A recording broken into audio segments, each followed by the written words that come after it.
Bonsoir à toutes et à tous, bienvenue dans ce bulletin d'information. Vous êtes sur la chaîne 22 RTVC. Après sa participation à la 79e Assemblée Générale des Nations Unies, le Premier ministre Gary Coney est de retour au Bercail. C'était hier, vendredi 27 septembre 2024. Le chef du gouvernement n'a pas rencontré la presse, mais quant au président du CPT, Edgar Leblanc-Fils, il rentrera au pays dimanche prochain. Et puis toujours de l'actualité, plusieurs dizaines d'Haïtiens sont rapatriés en Haïti par les autorités américaines. Vendredi 27 septembre 2024, l'immigration américaine a procédé à la déportation de migrants haïtiens à cause de leurs situations irrégulières.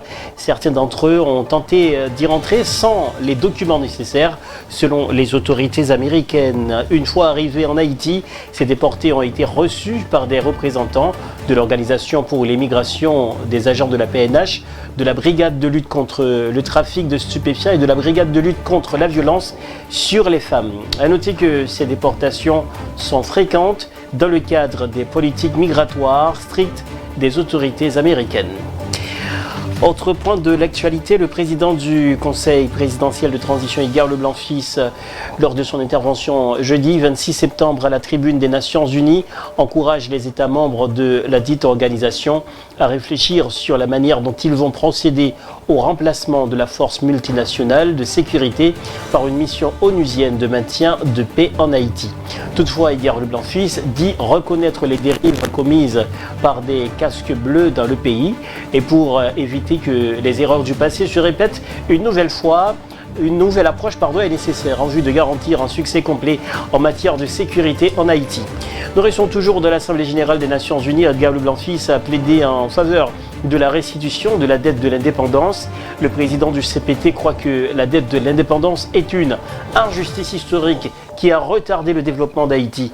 À noter que cette intervention survient la veille du bicentenaire de cet événement inédit produit dans l'histoire du monde. Haïti était donc contraint de payer son indépendance à la France en 1825, soit 21 ans plus tard après son indépendance. Nous vous invitons donc à suivre un extrait du discours de Edgar Leblanc-Fils à la tribune des Nations Unies. Suivez.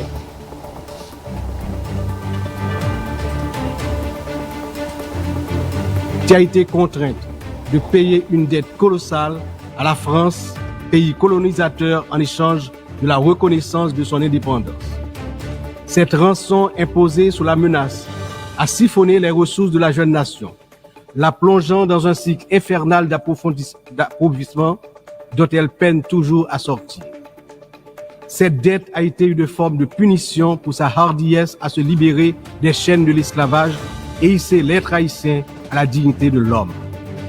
Elle a été une pénalité injuste qui a asphyxié le potentiel économique et social du peuple noir d'Haïti pendant des générations.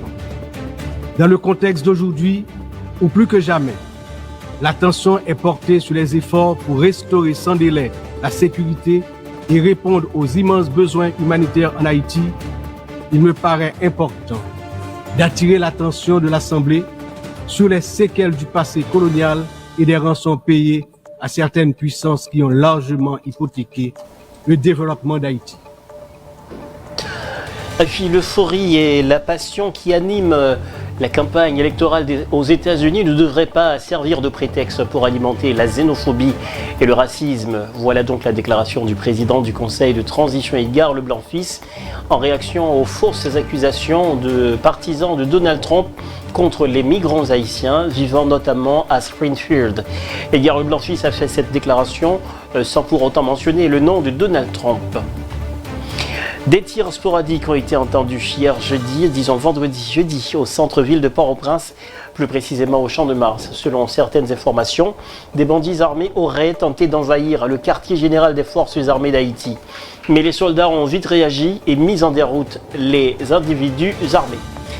Et l'actualité internationale, c'est dans quelques instants.